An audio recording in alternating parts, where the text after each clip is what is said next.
साथियों, 21वीं सदी का आने वाला समय बहुत महत्वपूर्ण है। आजादी के बाद के 70 साल में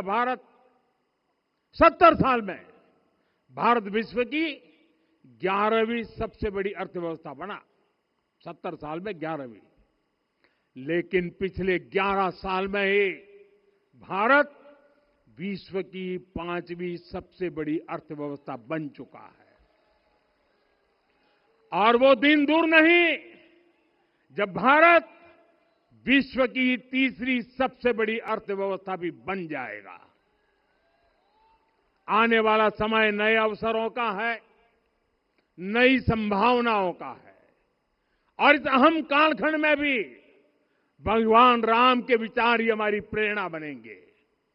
जब श्री राम के सामने रावण विजय जैसा विशाल लक्ष्य था, तब उन्होंने कहा था, सौरज धीरज ते ही रथ चाका, सत्यशील दृढ़ ध्वज पताका, बल विवेक दम परहित गोरे, क्षमा कृपा समता रजु जोरे। यानी रावण पर विजय पाने के लिए जो रथ चाहिए, शौर्य और धैर्य उसके पहिए हैं, उसकी ध्वजा सत्य और अच्छे आचरण की है, बल विवेक संयम और परोपकार इस रथ के घोड़े हैं, लगाम के रूप में क्षमा दया और समता है जो रथ को सही दिशा में रखते हैं। साथियों, विकसित भारत की यात्रा को गति देने के लिए ऐसा ही रथ चाहिए, ऐसा रथ जिसके पहिए शौर्य और धैर्य हो, यानी चुनौतियों से टकराने का साहस भी हो और परिणाम आने तक दृढ़ता से डटे रहने का धैर्य भी हो। ऐसा रथ जिसकी ध्वजा सत्य और सर्वोच्च आचरण हो, यानी नीति नियत और नैतिकता से समझौता कभी न हो।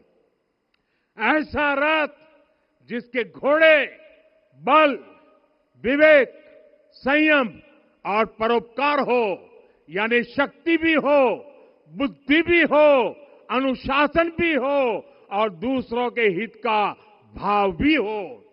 ऐसा रथ जिसकी लगाम क्षमा करुणा और संभाव हो, यानी जहां सफलता का अहंकार नहीं और असफलता में भी दूसरों के प्रति सम्मान बना रहे। और इसलिए मैं आदरपूर्वक कहता हूं, ये पल कंधे से कंधा मिलाने का है, ये पल गति बढ़ाने का है। हमें वो भारत बनाना है जो राम राज्य से प्रेरित हो, और ये तभी संभव है जब स्वयं हित से पहले देश हित होगा, जब राष्ट्र हित सर्वोपरि रहेगा।